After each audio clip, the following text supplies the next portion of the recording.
Welcome to Evolve to Succeed, the podcast that brings together entrepreneurs, founders, business leaders and experts to talk about their journeys and explore the link between personal and business success. I'm your host, Warren Munson, founder of Evolve, a coaching, training and development company focused on enabling business and personal success and creating a community of like-minded individuals. Whether that be through our peer groups, one-to-one coaching, our training and development programs for you and your teams, or through our content and events, our mission is to get the best out of each individual and inspire them to be better both in life and in business. If you want to learn more about Evolve, including our beautiful co-working space in Ashley Cross in Poole, then please go to evolvemembers.com, where you'll find great content, insights, details of all of our services, and also information on our forthcoming events. For now though, let's get on with the show.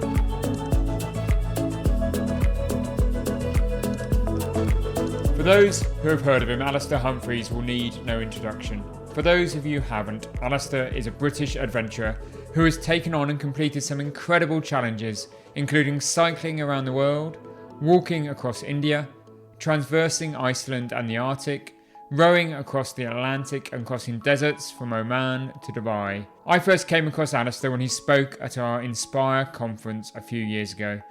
And because of him, I took my team on an overnight camping trip to Brownsea Island, and the team also climbed Snowdon for sunrise. He is the creator behind microadventure, a concept which encourages everyday people to create small, manageable and achievable adventures for themselves. Alastair's view is that you don't need to go on grand expeditions to feel adventurous. He says that adventure is just an attitude, and that if you think that something feels like an adventure to you, it is one. I think it's a great philosophy. Not only does it make you realise that even with a regular 9-to-5 job, you can also regularly bring some adventure to your life. There's also no excuse not to. I was excited to have Alastair speak at the opening event of our recent Evolve Business Festival a couple of weeks ago.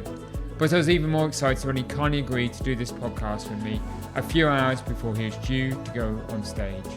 During our conversation, Alastair speaks honestly about his own anxieties, his struggles with being a brand, and how he managed to feed his adventurous spirit even during lockdown. He also provides some tips on how you can make better use of your free time, gives ideas for your own micro-adventures, and reveals the scariest thing he's ever done. It's not what you would imagine. Alastair, welcome to the Evolve to Succeed podcast. Thank you for having me. It's great to have you on the podcast. I'm really excited about our conversation. You've inspired me to undertake some micro adventures of my own and with my team. So I'm sure we'll talk about that during the course of the conversation. But we should kick off to put it in some context for the listeners. Tell us a little bit about your adventures and some of the life that you've led, Alastair.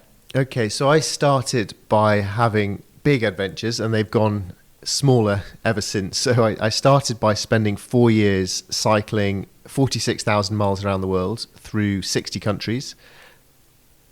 And I hoped at the time that going around the world would sort of cure me of my wanderlust and help me want to just allow me to just get on with real life afterwards.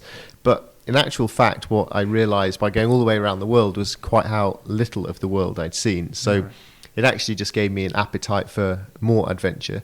So over the next decade, I did things like I walked across India. I trekked across the empty quarter desert from Oman to Dubai. I rowed across the Atlantic Ocean, did some expeditions up in the Arctic. I crossed Iceland. I played my violin very badly through Spain, busking. So they were some of the big adventures I did. And then gradually I got moved on to a smaller phase, which I called micro-adventures, which you said we're going to talk about later. Yeah, perfect. So, I mean, definitely cycling around the world did not scratch the itch in any way, shape or form then, did it? It didn't. And actually, one thing it really helped me with is before I started big adventures, I thought, I'd like to have adventures, but I can't because I'm not an adventurer. I'm just a normal guy. And this is always the problem when you want to begin anything, isn't it? Yeah. You don't belong until you belong, and you can't get into it until you start. So cycling around the world actually gave me a lot of self-confidence in that I thought, wow, I've actually done a big adventure now, therefore I've got some sort of credentials to do more adventures. And I think that just that first step, getting on with the first big adventure was in many ways the hardest part for me. Definitely. But what really inspired you into a life of adventure then? Because even starting off with I'm going to cycle around the world isn't a small life of adventure. That's quite a big step in itself. So what inspired you, and from what age were you inspired for a life of adventure? There are a few different factors. One sort of pushing, one sort of pulling, but nothing really began till I was a young adult, really a student, and I got into reading travel and adventure and expedition books and really loved all those crazy stories. At the same sort of time, I didn't really know what I wanted to do with my life, what sort of job to do when I grew up. So I thought I'd have an adventure rather than just getting into some job I hated. I'd have an adventure first and then figure out my life. So that was the sort of adventure to try and figure things out a bit in my life. But then also the slightly more positive angle to it was reading all these books of people doing big adventures made me think, wow, that is so exciting. I'd love to try something like that myself. And so that encouragement towards something as well. So you obviously had that kind of basis of you had a dream, you had a goal, you wanted to go out and do this. There's a lot of people that have those kind of goals but don't necessarily take the first step, or there's fear that stops them from doing that. What do you think that number one fear is, and any ideas and tips on how people can overcome it? Well, I think there's the fear of looking a fool, of perhaps seeming boastful. You're sort of suggesting something that seems a bit beyond your station at the time. So I think that's a part of it, the old imposter syndrome. There's also, I think, just an inherent laziness in all of us, that you have a big, exciting idea, which is really exciting when you're lying in bed at night, and then you wake up the next morning and start writing down all the things that need doing. The reality check. So, man, this is going to be really, really hard work for a really, really long time, and then you can't be bothered and just get on with normal life because it's much easier day to day. So I think that's an aspect of it. And then I think there's just I think a lot of people, myself included, our natural inclination is to think about the what if this bad thing happens, what if I fail, what if it goes wrong, what if it doesn't work. And we don't often spend much time us thinking, but what if it does work, what if it goes right, what if this is what I want to do. The sort of positive sides of it is it's harder for those. I think those voices tend to get overshadowed in our minds, certainly in my mind. And do you think so therefore, before you start any of your adventures, do you visualize them before you start to get into that positive mindset? Or do you think you're the same as everybody else, but just are bold enough to take the first step? Well, I think the good thing about trying to get yourself to go and do adventures is that the visualizing part of it is pretty fun and exciting. You know, the thought of cycling around the world, you think of all the quite cool stuff that entails. The actual humdrum, routine, boring, frightening, tedious, huge swathes of that, like any big project, you tend to not really imagine. So I found the imagining part of it was not really a problem. The difficulty was just committing to action. And so on some adventures I've done, that commitment might be buy the plane ticket to that country, because then you've spent a big amount of cash buying a plane ticket to India. So now you've got to go there, and once you get there, you might as well just start walking and walk across southern India. Or quite often I make myself commit by just announcing it to the world, to my friends, my family, put it on my website, say, I'm going to go do this thing. And then you have to go to do it. But I find it hard. I always find it frightening at the start of a project, frightening and a hassle rather than exciting. That's my default at the start. And do you think that's changed because this is your job now? You know, it's become more than this kind of, I'm going to have a life of adventure. It's kind of how you support yourself and support your family, and, you know, through writing the books that go with it and all of the other media commitments and speaking at events, as you're going to do later this evening at our own event. Does that take any of the fun out of it, or does that just mean it's the manner in which you can live this life of adventure? I think the life of adventure now for me involves so much more than just riding my bicycle around. So I have to think about documenting the story, how I'm going to tell the story, and then I have to come home and I have to tell the story, and I have to market myself, and I have to show off about myself on the internet. And there's a huge amount of things that are involved, much more than just going for the bike ride. And if I didn't enjoy all of those aspects, or most of those aspects, then I wouldn't do it. You know, I could very well have adventures by getting some job that pays for loads of money and demand I get a 2-month sabbatical every year and go and ride my bike. So there's lots of ways you can live adventurously. But I really enjoy the storytelling and the communication and the sharing side of things as well. So I enjoy that aspect of the work. And that does feel like work, but it's work that I enjoy. Okay. Well, I'm going to come back to one of the points you made there, because there is a bit, when I first met you, and this is only the second time we've met, we've spoken once or twice in between, but I first met you in 2016. I'm a keen cyclist. It was if I'm being honest, it was the fact that you'd cycled around the world. I wanted to hear that story.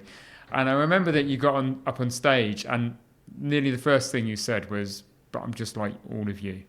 And it was a really humble comment. And the whole presentation and the way in which you present yourself to the outside world is very humble, which is great. You know, it's one of the things I admire in you, Alastair. But part of you has to be, look at me. And surely that has some difficulty for you. Yes, so it is weird to be a one-man brand. You can see, even now I do the air quotes around the word brand because it's so obnoxious. So I have come to accept that if I'm going to sell books, then I have to show off about myself enough so that people think I'm interesting. So I have to show off about myself, but without believing my own BS.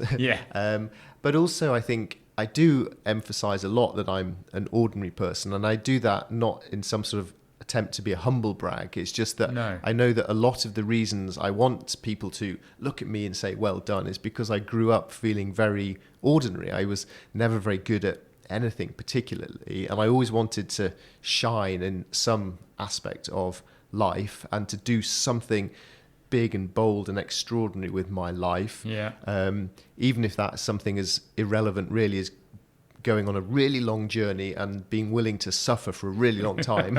At least I found something now that I'm good at, and I do admit that I like that side of things.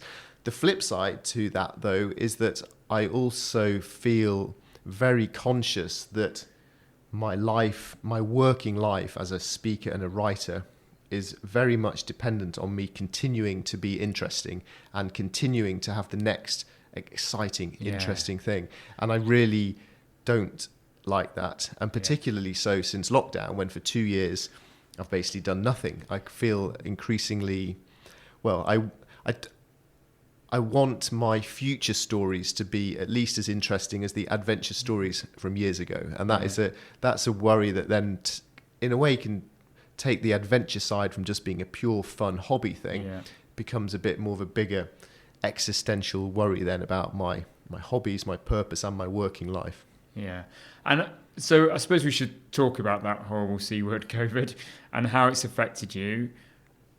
Have you found the opportunity therefore, we talk about adventures on your doorstep is one of the phrases that you use to get more local and explore your local area. What have you done to be adventurous in the last 2 years, Alastair?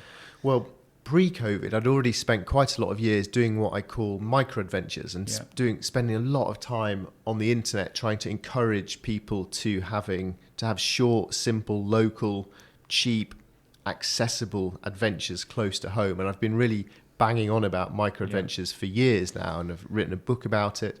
And that's become a far more interesting part to me of my adventuring identity than the big tough macho stuff I used to do. The fact that I go and sleep on little hills in suburban towns feels much more real and interesting to me these days.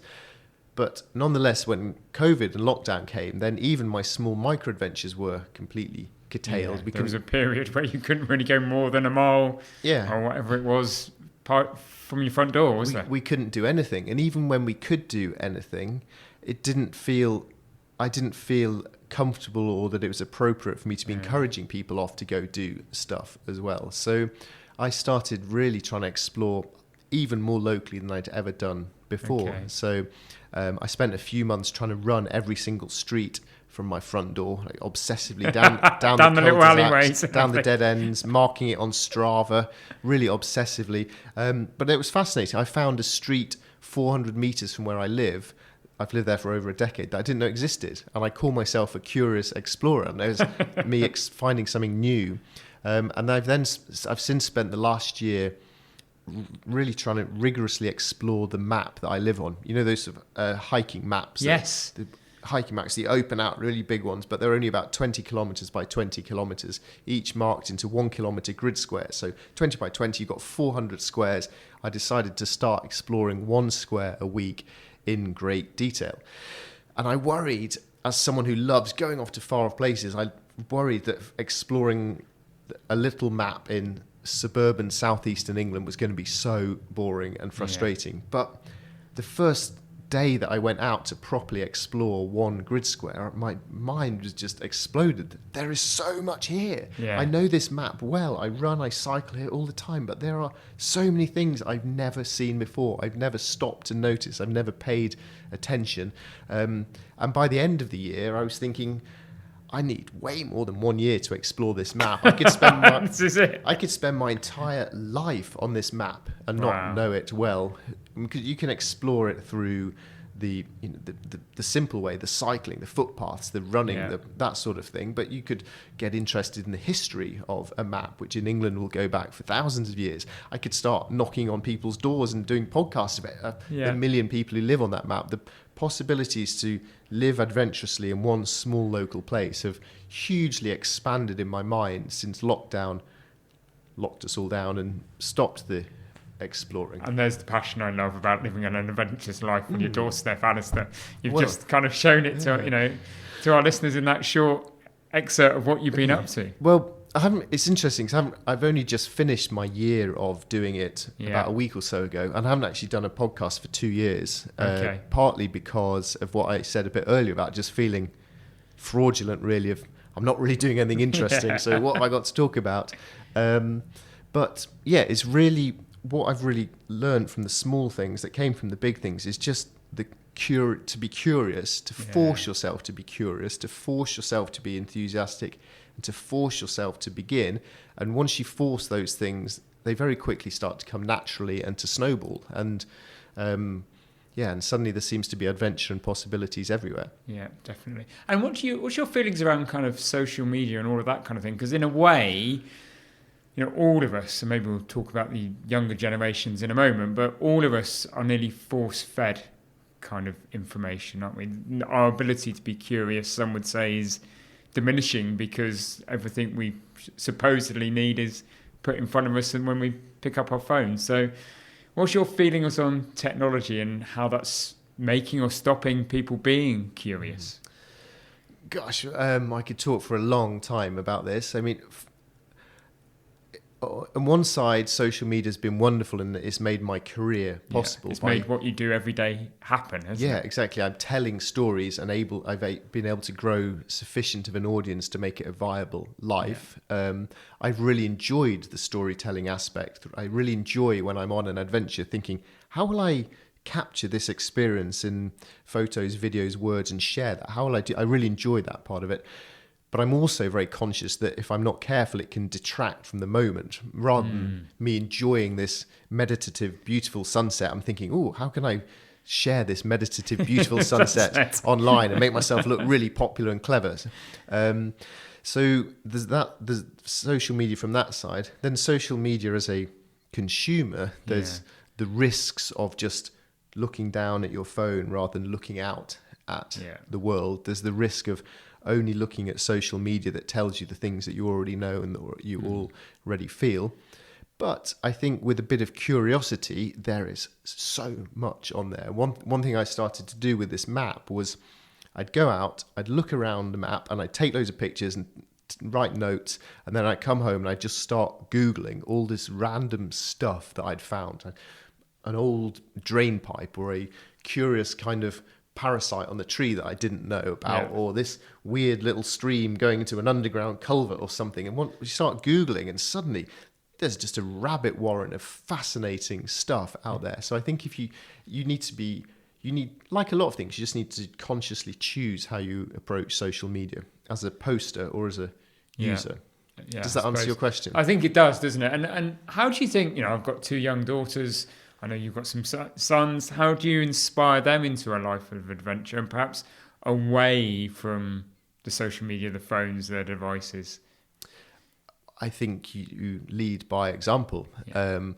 I go to When I go to playgrounds, I try and climb to the top of the highest thing. Yeah. When I go to the park, I climb a tree. And if kids are too grumpy to come, then I'll just say, well, go and climb it on your own. And before you know it, they're up there with you. So, Yeah. just do as I do, not as I say. Lead by example. I love that, definitely.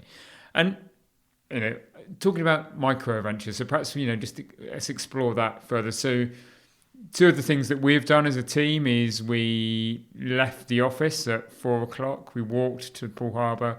We got on a boat. We went to Brancy Island. We camped overnight on Brancy Island. Brilliant. Following morning, did the journey in reverse and went back to work. And then the other adventure we did, we went to Snowdon and climbed it for sunrise. Fantastic. But they were inspired by hearing you in 2016, Alastair, and this concept of a micro adventure. That micro adventures. Adventure doesn't have to be grand. It doesn't have to be cycling around the world. You can leave the office at 5:00, and have a little micro adventure before the morning starts again. What has made you so passionate about that as a concept?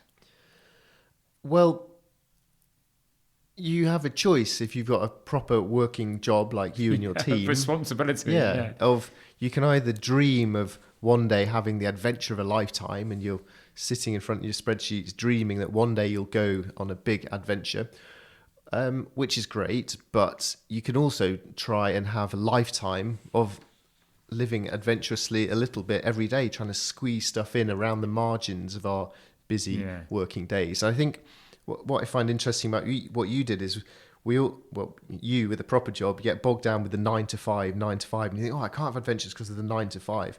But actually, that's only 8 hours of the day. Yeah. And I know in reality, there's a lot more gets in the way than that. But as a thought experiment, I think it's really interesting how much we define ourselves by the 9 to 5, that 8 hours of work, rather than by defining ourselves from the 5 to 9. In theory, we have these other 16 hours of the day, the other 2/3 of our entire lives that we tend to not really mention. We really gloss over that. That's a huge amount of time, which on a practical sense, you could use occasionally to go camping with your office colleagues or climbing a mountain. But I think more generally, it's just a way of thinking. It's a way of trying to think, what opportunities are there to be a bit more adventurous rather than what constraints are getting in my way, the 9 to 5. So it's just trying to broaden your mind to think what might be possible. Yeah. And I hope that's interesting to people on a practical sense of actually going on adventures, but maybe just a bit more widely in terms of what they might want to do with their life and also the way they approach their work and just thinking a little bit differently about things. It is true, isn't it? You can quite easily get constrained in everyday life and, the everyday, going to work, going home, looking after the kids, all of that. But that turning that thought process on its head and thinking, I have free time, what do I do with the free time and how do I make the most of that is a way of just changing a perspective and a lens, isn't it? And what can I do with the kids that is exciting and takes them on a journey? Yeah. There are experiments which I'm sure you will have read about where some companies try to take, instead of having the 5-day week, they bring it down to the 4-day week and they notice that productivity doesn't change or actually goes up. Or there's a few companies that just, the famous book by the guy from Patagonia, Let My People Go Surfing, where the ethos is, if the surf's up, then go surfing. I don't really care when you come into the office as long as you get your work done. There's quite a lot more creative ways to think about our working lives and just, I must sit there from 9 to 5, even if the sun's shining. I'm going to chain myself to this desk and that's all I'm allowed to do. Yeah. I suppose in a way, the whole pandemic has helped that, hasn't it? Because we've all moved, or most organisations have moved to some form of hybrid working. And I know our teams really appreciate that because it does mean that when they finish the day, they're not commuting. They can go and do the other things in life that they love a lot easier. The flip side of that, though, perhaps, is that you don't get to leave the office that psychological switching off of work. And therefore I think it's been a challenge for a lot of people to leave work behind if their kitchen table is their work and their home. And I think in that sense these small little micro adventures can be really important for that, just trying to get a tiny little dose of nature in your daily life to try and separate the different aspects of your life. So let's inspire our listeners with some other ideas, Alastair. So you've talked about getting the OS map, exploring the squares. You talked about going and sleeping on top of a hill. What other ideas could you inspire our listeners with? I talked about running every street. I've also, for 3 years now, been climbing a tree every month. And I schedule this into my calendar. See, now I'm scared I'd climb a tree and get stuck. Well, I schedule this in like I'm a proper businessman now into my monthly calendar. So I go first Wednesday of the month, ding, ding, climb tree. Close laptop, go climb tree. I usually take a cup of tea up into my tree and I just sit there for 20 minutes. And I look around and I notice how the wood has... I always climb the same tree. So I notice how the wood has changed since I was last there a month ago. I think a little bit about how my work has gone in the last month. And I maybe imagine forward about what my goals are in the next month of work. And I notice that the universe has been ticking along quite happily whilst I've been fretting away about my emails. And then I finish my cup of tea, go back down, get on with the emails and crack on with life again. And that I've found to be such a simple but restorative and sort of symbolic little marking meditative point. Process, really. Yeah, very much so. It's playful. I mean, it's very silly for a middle-aged man to go climb a tree, but I enjoy being silly. It's a bit of physical activity and stretching. I always go to the same branch, which involves just one. So you have got a favourite tree? I do the same one every time, so then I notice things changing. Okay, I go to the same branch, which involves one frightening step. So I have one little jolt of adrenaline. I'm sitting in a digital detox for 20 minutes. There's a lot to be recommended for sitting in a tree. And seeing nature change, isn't it? I mean, it's not comparable, but, you know, I've got some favourite routes that I go on my bike, and there's one with a beautiful avenue of trees that's about half a mile along. And I love just riding that through all the seasons, you know, starting in spring when you're just seeing it bud, and then you go back 2 weeks later and there's some leaves coming in. Last weekend going there, well, 2 weeks ago went there and the leaves are still green, and I'm like, what's happening here? It's nearly November. Went back on Saturday and the leaves are brown and starting to fall. And it's just, for me, that puts a smile on my face. And I suppose it's like you're saying, let the universe, see the universe play. And I think you've experienced that, and I've only in the last few years started to experience it really, is that once you start to notice those trees, you really pay attention. You've started to notice now, it's November, but the trees are still green.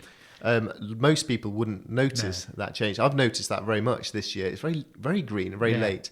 And I love then after the winter comes when you first notice the greenness. You'll suddenly one day on your ride notice it's gone green, and every time you go there is different, isn't it? And it's lovely. It's fantastic, definitely. And you were talking about there about, you know, that big leap or that step you have to make when you climb the trees. There's that old saying, isn't there? Do something that every day that scares you just a little. Do you really think that's possible? Do you believe in that kind of old wives' tale and saying? I don't suppose most of us do something every day that physically scares us. And so I think it's more about an attitude of the way you choose things. So trying to make maybe a decision at work of, this is a bit of a risky thing to do, or daring yourself to phone up some mentor type person for a conversation, or it's just trying to push yourself a little bit every day, I think, perhaps more than scare yourself every day. And I think as we start to wake up post-pandemic, I think that would be a really helpful thing, certainly for me to do after 2 years of very much enforced cruising mode, to just dare myself to start to ramp it up a little bit. And I found in myself that I feel reluctant to do that in many ways. So it's having to be a conscious thing to start to re-energize and reawaken. Push yourself beyond that comfort zone again. Yeah, once again, Wow. And that's interesting, even for you, of somebody that wants to venture, wants to challenge themselves to feel like that. Like, what are you doing to push those boundaries? Is there a big challenge that you're setting yourself? Is there another big adventure coming? There won't be any big adventures for a while. I've got the big adventure of being a dad to deal with, which is that is the best big adventure it's in the world. considerably more exhausting than rowing oceans, crossing deserts simultaneously. So that's my main focus in life these days. And then trying to fit the micro adventures around that for exactly the reasons I've been encouraging other people to do it for years. I'm encouraging it onto myself now to just try and keep squeezing adventure in around the margins of life and try and encourage others to do that too. Fantastic. And so one of the things, just in life in general, but maybe something that you could share from some of those challenges that you have done that have really pushed you to the limits. And I think it applies in life just generally, that we hit that brick wall sometimes.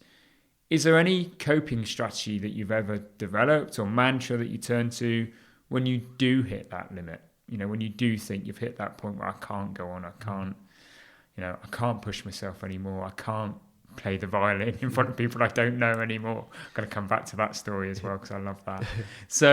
Have you got a coping strategy or mantra that you've followed over the years?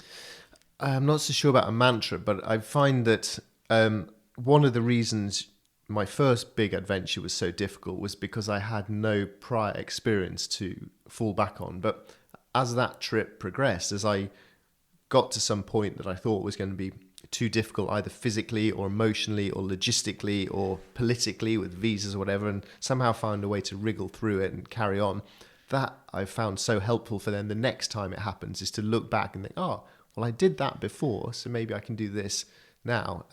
And so that then is a case of momentum, really. So momentum relying on past failures or past near failures. I'm always very conscious, though, that doesn't help anyone who's doing something for the first time. Because the momentum is the most valuable of things, but until you've got it, you haven't got it. You haven't got it, have you? And it's that first step again, isn't it? Yeah, exactly. And that then comes down to you've just got to start by doing the tiny, tiny little thing to get you creeping forwards, and then take the next tiny little step to keep you creeping forwards and get that ball kind of rolling and moving. Gradually rolling, yeah.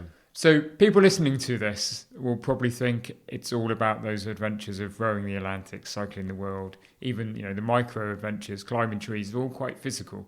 But one of your biggest challenges, you would say, in life wasn't particularly physical at all, was it? But it was pushing your boundaries and your comfort zones.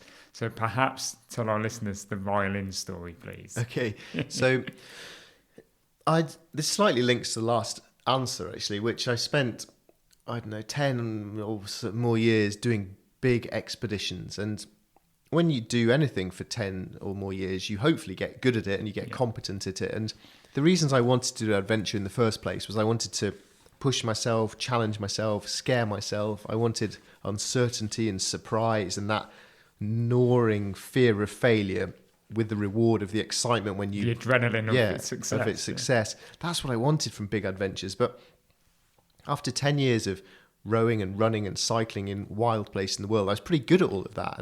And in a way, it became my own comfort zone. And just because I was good at doing big expeditions, that didn't mean that I was amazing, some sort of legend. It meant I was just cruising along in my comfort zone. And so if I really wanted to get all of those feelings back in my life, the fear, the uncertainty, the doubt, the what am I doing sort of terror, then I needed to try and tackle things very, very differently. So my favourite travel book is from the 1930s, a guy called Laurie Lee, who walked across Spain playing his violin. It's called As I Walked Out One Midsummer Morning. And I first read it at university and I loved it. And I always thought, I'd love to go do that trip. But I can't, because I can't play the violin. And performing in public, singing, dancing, karaoke, I hate all that stuff. It terrifies me. I hate it. Hey? It's not me. I hate it. Therefore, I can't do that journey. So then when I was reassessing things, I was thinking, I can't do that. Therefore, that's exactly what I need to do. I need to try, give that a go. So I started to get violin lessons, which were way harder than I thought. It was a disaster. I was terrible at it. It sounded awful. But I just thought, I'm going to go and give it a try anyway. So I deliberately never did any practice busking in the UK. So I never played in front of people in the UK to test it out. I wanted full fear. Full fear and exposure in full Spain. Vulnerability and immersion. So I never busked until I arrived in Spain. I emptied the final few coins out of my pocket, left them on a park bench, and walked out into Spain with no money, no credit card for a whole month, with only my busking to fund me. And I'd never tried it before. So that first time I stood up in a town square, got out my violin, set up my music stand and started to go... I realised that was the most afraid I'd felt since the day I set off to row across the Atlantic Ocean.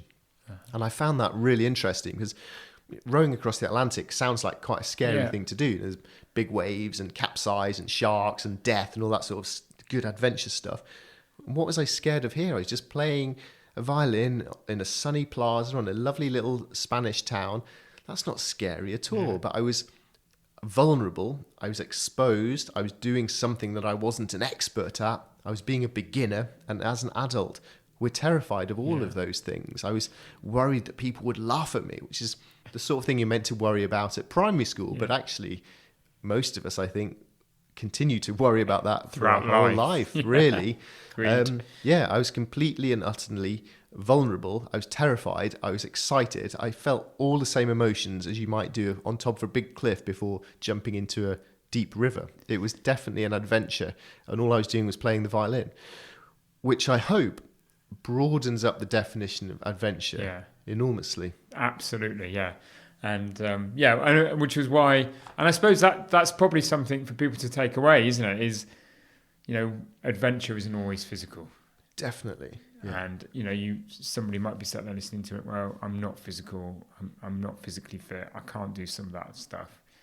They can find a sense of adventure and challenge and adrenaline in something in everyday life. Yeah, whether that's in their hobbies or their actual job or some little side job you set up on the side just for a bit of excitement and challenge.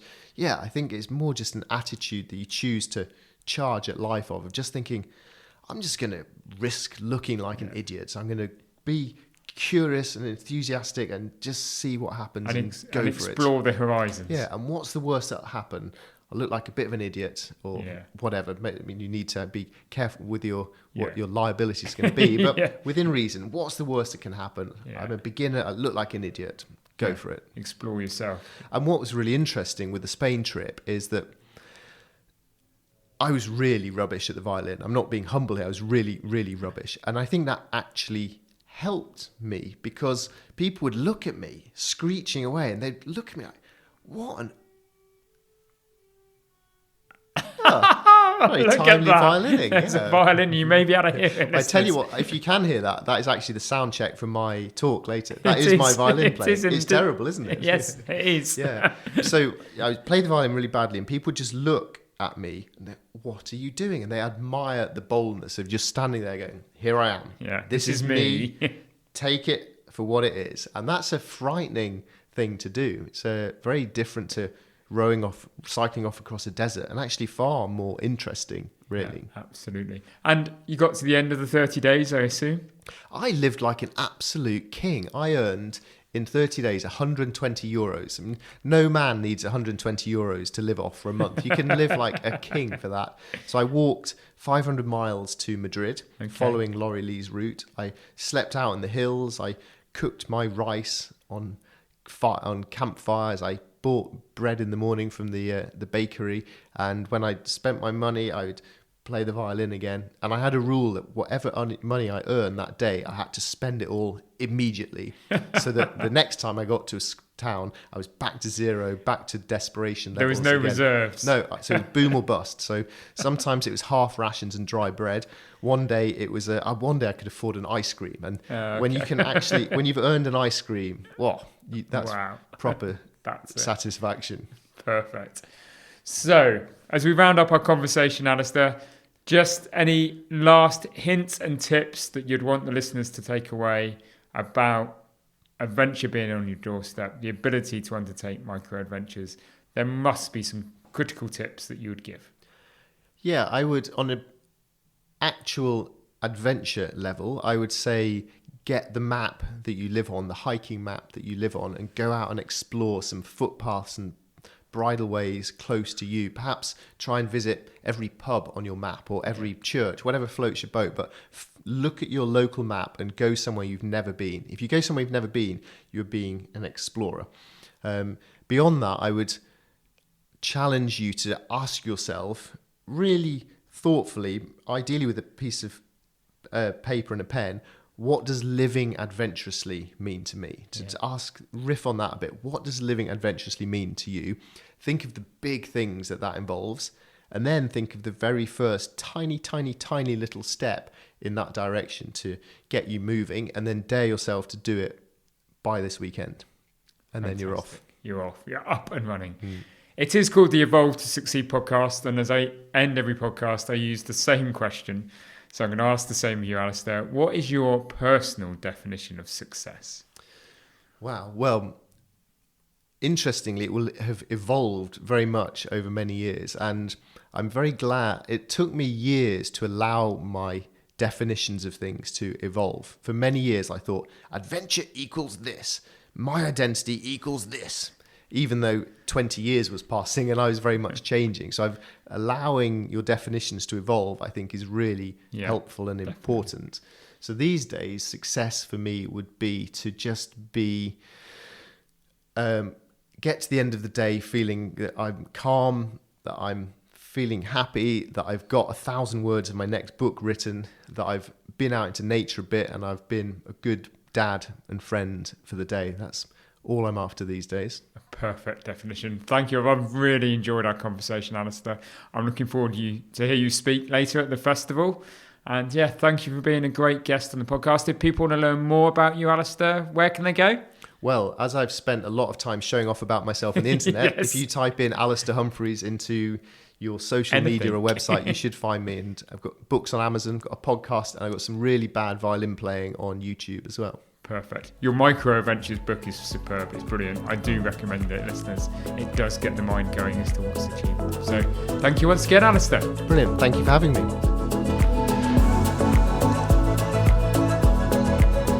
Thank you for listening to the Evolve to Succeed podcast. My hope with every episode is that you've learned something new or heard something that challenged your way of thinking and further motivated you on your path towards becoming a more knowledgeable, informed and inspired individual and business leader. If you enjoyed this episode, then please help us by rating, reviewing and subscribing.